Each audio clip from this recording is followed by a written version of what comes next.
Welcome to the very first episode of the Hillbilly Theology podcast. I'm your host, Ben Barnett. I've created this podcast to help myself grow in my own faith, but also hopefully to help you grow in your faith. We're going to talk about theology, philosophy, and all sorts of things throughout the course of this podcast. This being the very first episode, I wanted to start out by giving a little bit of my background, my conversion story, what it is I believe, and so you guys know exactly where I'm coming from and you kind of understand why I talk about the things that I talk about.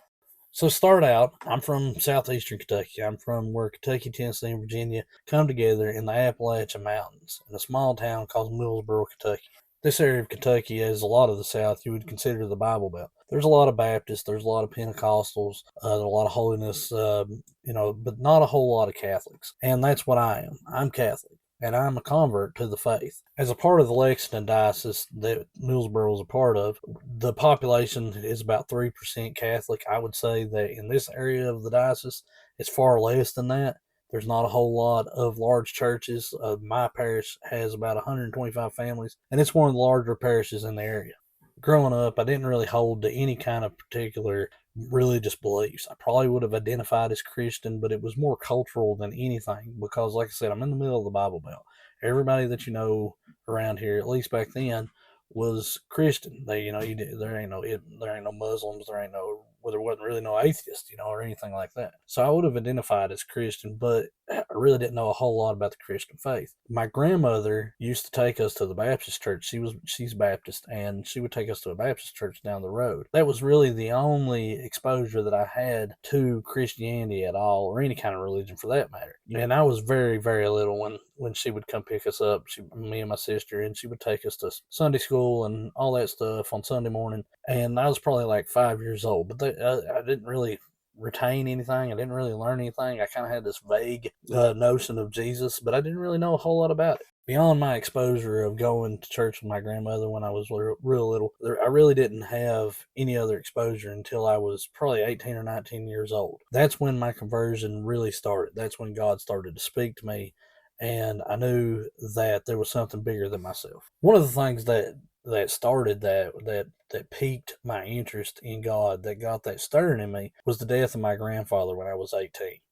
He was the only person that had died in my life up until that point that I was really close to. It was my first real brush with mortality. And it got me thinking, that one day I'm going to die. Believe it or not, when you're 18 years old, you don't think about, or younger, you don't think about dying. You think you're invincible. But it suddenly hit me like a ton of bricks. Hey, look, one day I'm going to die. And I mean, what's going to happen to me?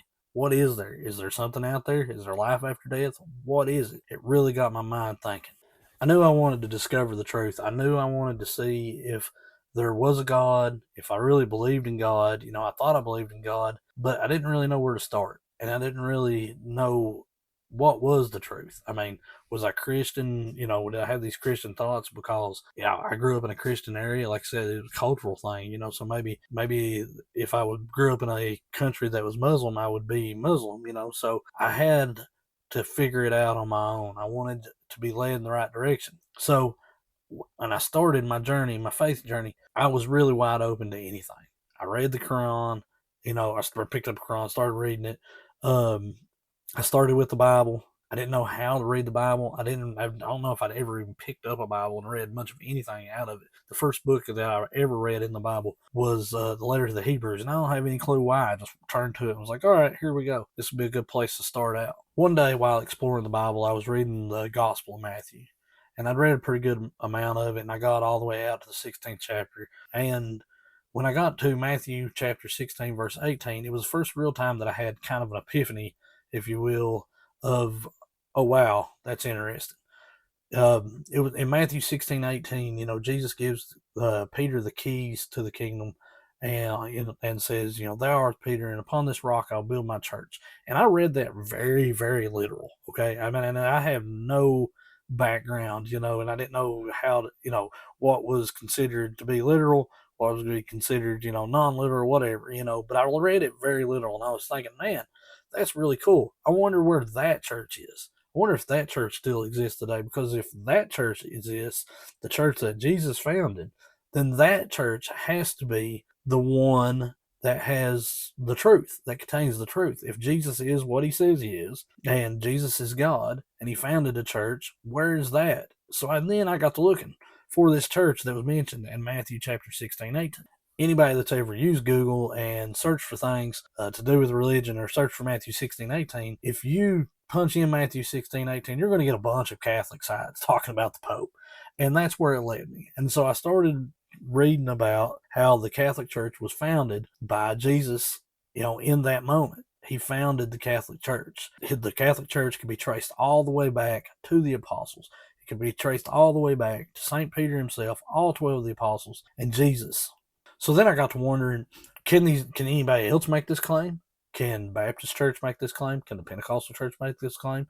Most of the people that I grew up with were Baptist or Pentecostal. But when I got to researching it, I realized that they couldn't trace their lineage all the way back to the apostles. And to me, it made sense that if Jesus founded a church, and he, like I said, he is who he says he is, if he is God, he would have an unbreakable line all the way back. His church would not cease to exist. He wouldn't just create something that would fall apart, and it would have to be around. So I started out exploring the claims of Jesus. Was Jesus who he was?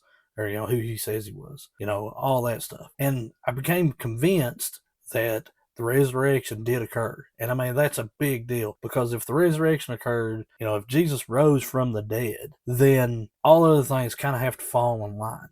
And once I did that, I started reading about the early church fathers. And, that helped solidify the resurrection and the evidence for the resurrection. But it also helped solidify the fact that they were very much Catholic. They carried Catholic beliefs, stuff that was way outside what I was used to.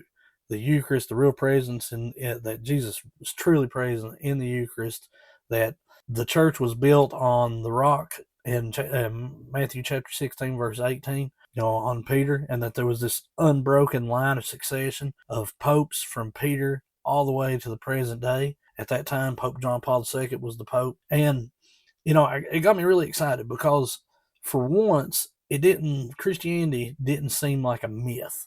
I always thought, I had in my head, like I said, I didn't really have a whole lot to go on, but I mean, I had in my head that like Christianity was this thing that happened, in some never land, that the resurrection, it was just kind of a story, and that Jesus was just kind of a story, and there really wasn't no proof. But as I got to reading and studying the Bible and the reliability of the Bible and checking it with the early church fathers, what the earliest Christians believed, I got to see that their beliefs were really, really consistent. And it was a totally different than the little bit of exposure that I had to Christianity.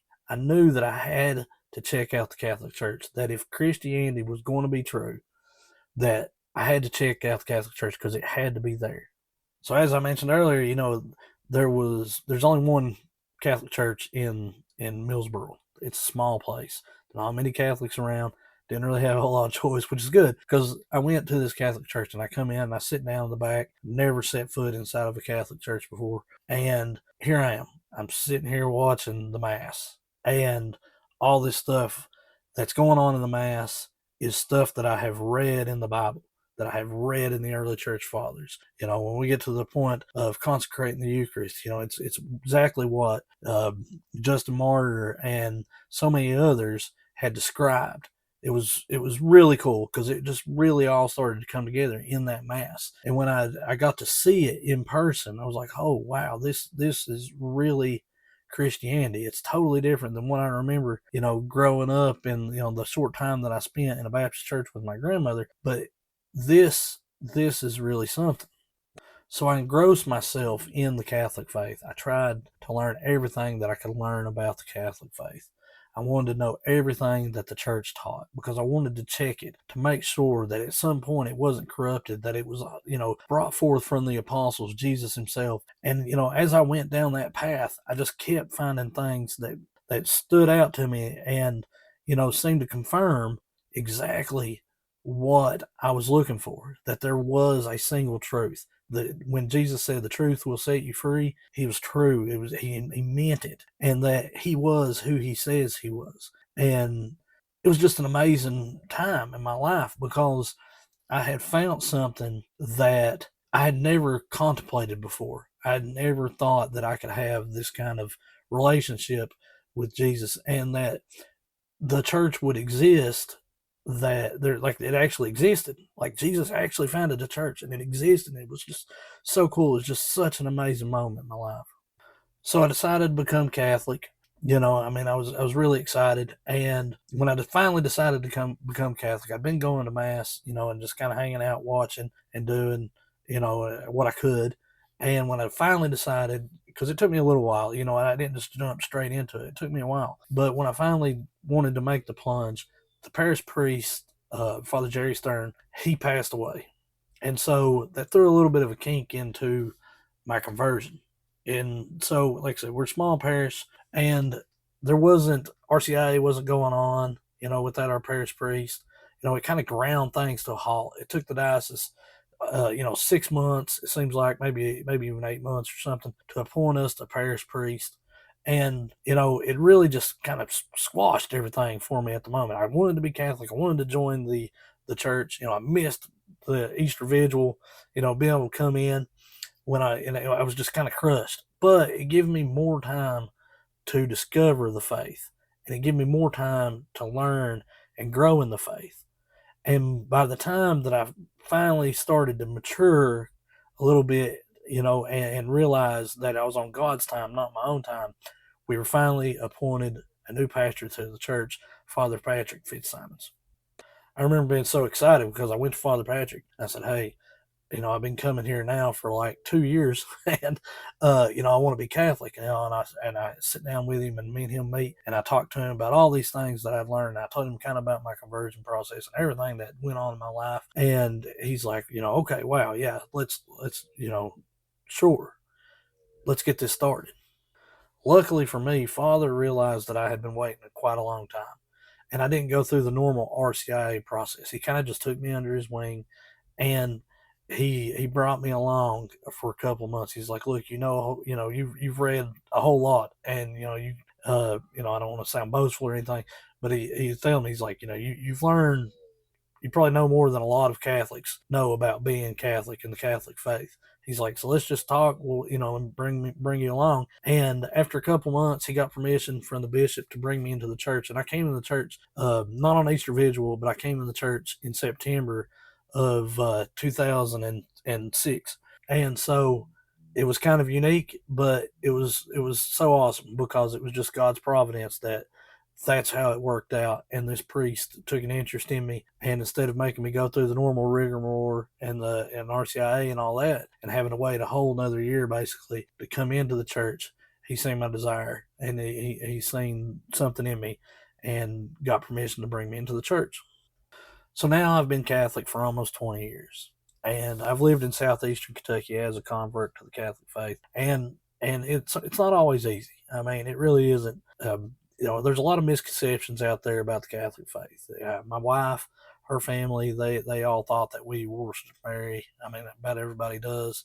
They think that we hold Mary to such a regard that we put her above God, we put her above Jesus. There's all kinds of misconceptions about purgatory, about faith and works, all these things. And I've tried to work to share my faith with my friends. I'm the only Catholic they've ever met, so it's kind of a unique experience. They've got a lot of questions, and then I use that to kind of talk about the Catholic faith and clear up a lot of misconceptions. You wouldn't believe how interested people are in the faith because they've never encountered a person that is Catholic. And so that's kind of the crux of this podcast, is I like to talk about the faith. I like to explain the faith. I like to explain the faith to people that haven't been exposed to the faith. And I also like to bring other Catholics along to try to help them with their faith. And in that, it helps me to grow in my faith. Every time I can talk about the Catholic Church and about our faith and all that, it helps me just as much as it helps whoever I'm talking to. And not everybody's going to convert. I hope that they do. I hope that they just have a desire to become Catholic. But I like to clear up all these misconceptions, and at least they understand where we're coming from. So that's kind of the crux of this podcast. That's kind of what we're going to be doing. We're going to be talking about the Catholic faith, and we're just going to be talking about common misconceptions. We're going to be exploring the faith down, and we're going to walk through the Beatitudes. We're going to go through the Catechism. We're just going to do whatever we can to learn more about the Catholic faith. And I hope you enjoyed this first episode. I mean, I'm not a really great public speaker. This is my first time ever trying to have a podcast, ever try to do anything like this. So I hope that you'll hang with me, grow with me as I learn to do this. And I hope that you'll hang around long enough, maybe to learn something from me. If God wills it, hopefully, like I said, this is God's will. If it ain't, we'll move on to something else. But check it out. We'll be back every Monday. We're gonna release a new podcast every Monday, and we'll have a different topic, and we'll walk through that and talk about the faith, and hopefully it'll lead you to a deeper understanding of Catholicism, Christianity, and Jesus himself. My name is Ben Barnett. Thank you so much. If you don't mind, whatever you listen to this on, hit the subscribe button. Thank you so much for listening.